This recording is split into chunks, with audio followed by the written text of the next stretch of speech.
иманда жетеу, исламда бесеу, дәретте төртеу, ғұсылда үшеу, таяммумде төртеу, намазда 12.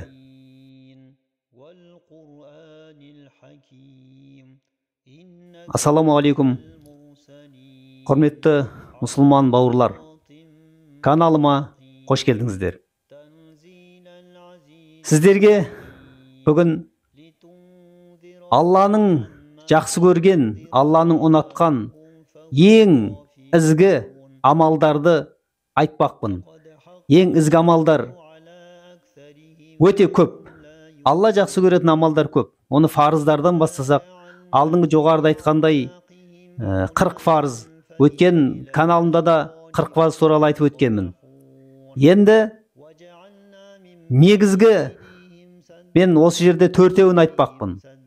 Ең негізгі деген ізгі амалдардың, өте ізгі жақсы амалдардың төртеуін сіздерге айтып өтейін.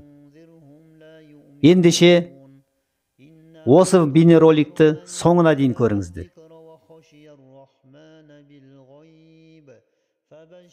Алла тағала Құранда «Инна ссалата канат алал муъминина китабан мауқута» дейді.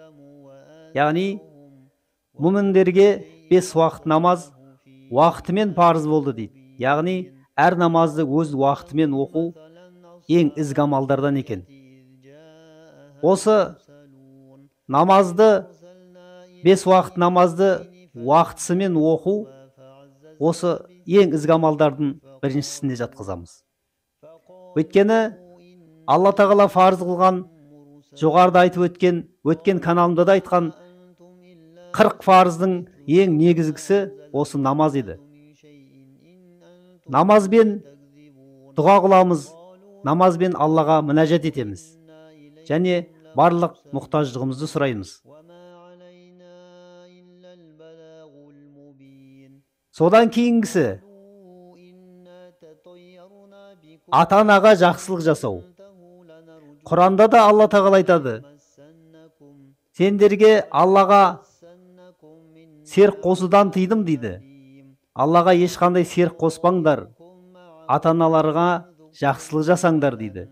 Өйткені ата-ана 9 ай 10 күн көтеріп, құрсағымен қаншама ахлеп, ухлеп бізді осы дүниеге алып келді. Бізді дүниеге әкелген осы ата-анамыз ең бірінші алғашқы себепші солар. Сол үшін ата-анаға жақсылық жасау керек екен. Әр қашан ата-анамызды жақсылық жасап тұрайық.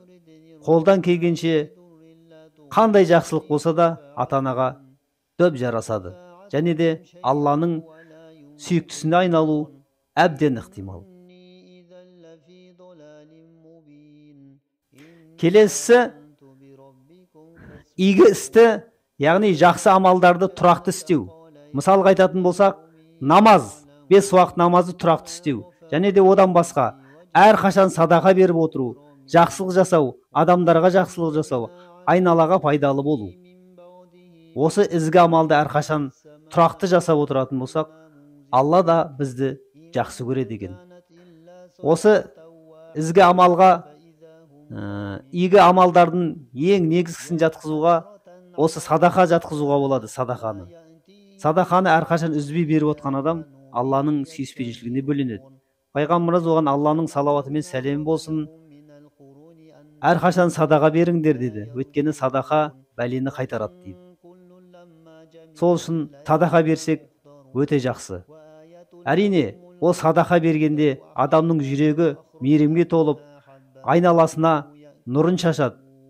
Және де басқаларға да үлгі болады. Жан жақтағы адамдарға, қарамаңыздағы адамдарға пайдалы болу. Пайғамбарымыз да хадисінде айтады, Алланың оған салауаты мен сәлем болсын: ең жақсы мұсылман қолымен және тілімен басқаларға зиян келтірмеген мұсылман дейді. Құрметті бауырлар, біз жан жақтағы, қарамағымыздағы, айналамыздағы адамдарға пайдамыз тимесе де, ең болмағанда тілімізбен немесе қолымызбен зиян келтірмейік. Өйткені бұл да ең адамның иман дәрежесіндегі ең төменгі дәреже. Ал біреулерге пайдалы болып жатсаң, ол нұр үстіне нұр болады. Хакім Абай атамыз айтады, өзі үшін ғана жақсылық істеген, өзінің пайдасына ғана жақсылық істеген адам өзі үшін оттаған хайуанмен бірдей болады. Құрметті бауырлар, Алла бізге қаншама нығмет берді. Бізге тек қана өзің үшін пайдалан деп берген жоқ. Жақсы адам айналасына нұрын шашып жүреді. Жақсы адам өз білген басқаларға береді, басқаларға үлгі болады. Құрметті мұсылман бауырлар, әрқашан Алланың сүйген құлы болуға тырысайық. Болмасаң да ұқсап бақ демекші, пайғамбарымыздан біз көп үлгі өнеге алуымыз керек. Пайғамбарымыз оған Алланың салауаты мен сәлем болсын. Әрбір айтқан сөздері, әрбір хадистері бізге үлкен өмірлік сабақ. Бұл қасиетті Құранмен ұштасқан пайғамбарымыздың хадистері бізге өмірдің негізі болып қалыптасу керек. Құрметті мұсылман бауырлар, бұл дүниеге адам болып келгеннен кейін адам болып өмір сүрейік. Алла баршаңызға разы болсын. Келесі каналымда жолыққанша. Ассаламу алейкум ва рахматуллахи ва баракатух.